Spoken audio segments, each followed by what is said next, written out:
Hey Sagittarius, welcome to Wild Pearl Tarot. Today we're going to be doing a timeless read for you. We're going to be using Oracle as well as Tarot. We're going to be asking, what do you need to know about? We'll find out. If you would like for me to pray for you, if you'd like all those other Saggies and cross watchers even to say a prayer for you, then say hi in the comment section. This is just kind of an opportunity for all of us to lift each other up, but also we get the benefit of that, right? Little oxytocin, little serotonin possibly. All right, you guys. So please hit the like button on your way in. I so appreciate that. It's like the best way to make the channel grow. It's the best way to get the word out to other Saggies that could benefit from the message. We're going to be getting this. This is a really cool deck. You've seen it before, most likely, if you've been in my channel. It's the Mudra deck. And there is a hand gesture that goes along with each one. It's going to be one of our Oracle cards. So far, this is the message we have. Condor. This is the Divine Feather Messenger deck in case you like to collect them yourself. Each one is a bird. Condor, hold the highest vision for your life. You now possess the ability to move past any hurdles. Seems like blocks are being lifted. We have the mudra for the lungs. So each one of these correlate to a body part as well. Cheerfulness, take a deep breath. Yeah, and your last reading was, I think, for the month of March, actually. So while this is timeless, your month of March reading was about your heart being light again. So cheerfulness, take a deep breath. And this is how you do the mudra. You put your knuckles, your middle finger, you lay the knuckles against one another, and then stick up the fingers. Stick up the fingers all around it. And this is the affirmation. I am filled with the energy of life. This mudra helps to relieve all kinds of lung complaints. In chronic cases, practice this mudra 4 times daily for about 10 minutes.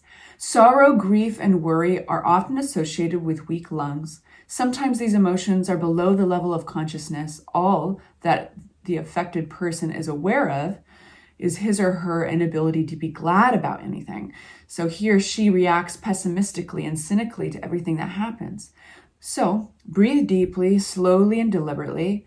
After filling your lungs, keep your breath for 3 to 7 seconds, then breathe out fully. While you're doing this, imagine how you are inhaling masses of light and colorful prana, the energy of life. The prana makes your whole chest and lungs vibrate with life. I love that. Hold the highest vision for your life. You now possess the ability to move past any hurdles. There's a theme of you manifest your own happiness. You can do it today. You can step aside from all those reasons. There's plenty of you that have plenty of reasons to feel heavy if you want to. But you also have choice. Even if it's for a few moments, even if it's for the duration of this reading. All right. We pre-shuffle these just to get that out of the way. Give it one more shuffle for you on camera. I know that some of you guys appreciate that. And now we're only going to take the cards that fly out for you. They have to join the conversation to be read. If they fly in reverse, then that's how we read them. Saggies, at the time of seeing this, please make it clear. If you find that the message doesn't resonate, it's simply not yours. That's always the rule with online tarot readings, right? This is about introspection. Beautiful. You have some great cards. I'm going to get one more and then I'm going to start to unpack these. We've got a couple flippers. We take note of those, but we don't add them into the reading. We start with a very quiet energy. This is reflection, 4 of Swords.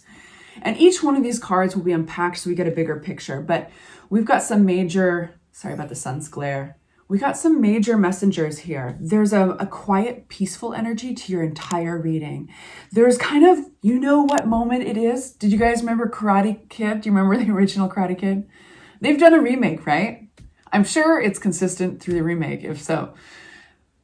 Remember that part? And same with Luke Skywalker, right before, like, it's like finding their, what's a good word for this, you guys? It's like finding their inner balance. It's finding the force. With Karate Kid, it's like it's right before he makes that crazy I'm not gonna do it for you. I'm so tempted. I'm only going to look ridiculous to a certain point in my readings, but where he stands and he's got this like type of body thing he's doing. Anyway, It's this centering. So your whole reading, to come back to the reading, the whole reading has this quiet before the storm type of feeling. It's where you're gathering in all your energy. It's the force. So we've got this Four of Swords, gathering in your energy, going quiet, meditation, gratitude, making a gratitude list. It's going to be changing your vibe completely if you do that. Then we have Six of Cups, and that's just, this is something nostalgic. Could be children in your life. This could be also memories. This could be an awareness of an individual or individuals that go way back who've known you for quite a while. So we'll have to come back to that. But in the center of your reading, we have a beautiful energy, and that is the Star. I've drawn a terrible bathing suit on her so that the algorithm wouldn't punish me on YouTube. But she's, this is a card of being seen. There's a quiet grace. This is a hallelujah card. This is getting your prayers answered. And then we have healing, Six of Swords. This has got a very deep feeling, Sagittarius, of like, hallelujah, things are working out. Things are coming together. And then we have the Moon card, High Priestess card, sitting on that moon. Moon represents intuition, and High Priestess, she represents a deeper knowing. So you're very much going to be reattaching. This is the force, you guys, and High Priestess energy, intuition leads you through what you have not experienced. I always like to say this, right? The brain's going to lead you back through patterns, only what it knows. It recognizes patterns, it recognizes what's familiar, despite whether or not it's comfortable, and it'll send you right back through the chute. But High Priestess, intuition energy, that is going to lead you through the dark, lead you through the unknown. It guides you. So we've got this really cool Karate Kid energy going on. What's this? Four of Swords. We're going to now unpack it. We've got transformational energy with Sagittarian ruled Temperance card. What's the Six of Cups?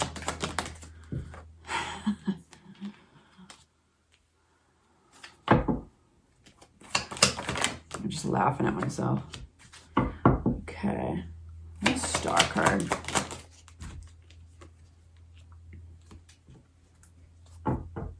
Okay.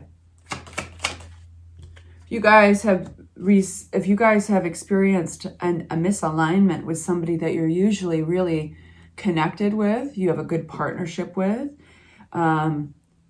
it feels that that's all directly connected to the Star card. That's where that hallelujah is. Prayer is being answered. What's this card? Awesome. I can't wait to get to that. But one sec. Six of Swords. What's this healing? And then the High Priestess. All right. Healing, High Priestess. Okay. Right. At the bottom of the deck, we got a Tower moment. Listen, so the Four of Swords, kind of that going in, that quiet retreat, the reflecting and gratitude. This has something to do with work. This has something to do with what you've really put a lot of effort and time into. There's a transformation taking place there. I have a feeling that it connects to this partnership. Things are going to have to change. But what's really important here, what's key with the Temperance card is balance, right? It's like you can't have this is like, I think of baking, right? And how baking is all chemistry. And if you get that chemistry off, if you have an imbalance of ingredients, then you don't have the outcome you're looking for. So this is paying attention to balance. Some of you guys have been overworking more mechanically and not connecting to a source, not connecting to your intuition with it. That's just some of you guys. Some of you guys, it might be something else, like it might be too much attention to detail or too perfectionist. But whatever it is, I feel like you're calling in the force to regain that balance. And some of it is really an imbalance between you and another individual, which we'll get to. I do feel like there is, remember when I was talking about that nostalgic, this is either with kids or it's with people who've known you for a long time, could even be connected to memories. But what you may not know about or may not be paying attention to is that there's been a little stopping up of the works. This could even have something to do with gossip, somebody talking smack, and maybe you tried to ignore it. but you had a sense that it was happening and you're just like, you know what, I'm not going to feed the beast. There's some reason it's coming out in your reading and it's put things to a halt. Like it's clogged up the works, so to speak.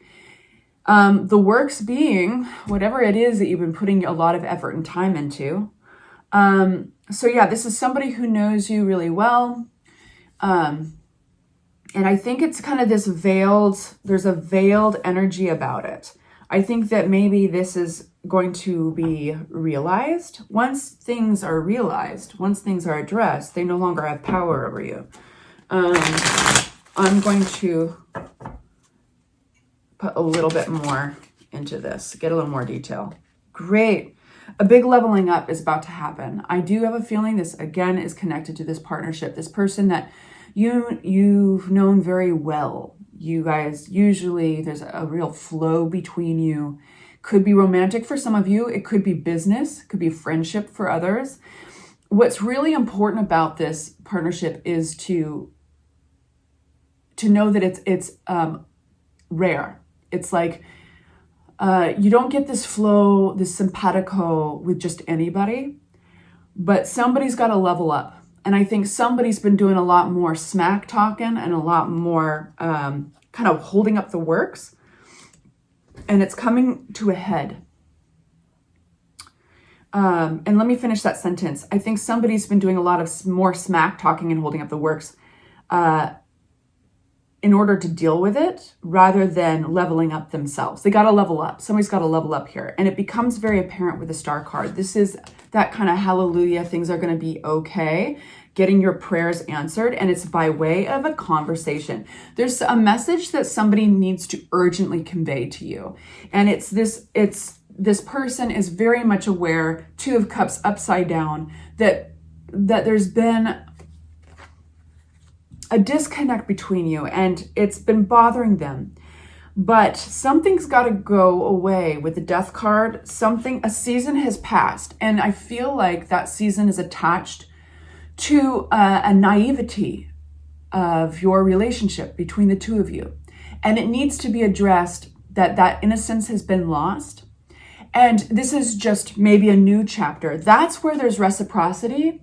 So let me put this in a very realistic storyline. Let's say this person, rather than smack talking, or you, the roles can be reversed, rather than smack talking, one is realizing that okay, all the gossip or all that shit aside, we're either going to lose this connection completely or we need to level up. We need to change things. We need to transform it. And the only way to transform it is to address that you're now in a new era, that maybe both of you guys hurt each other.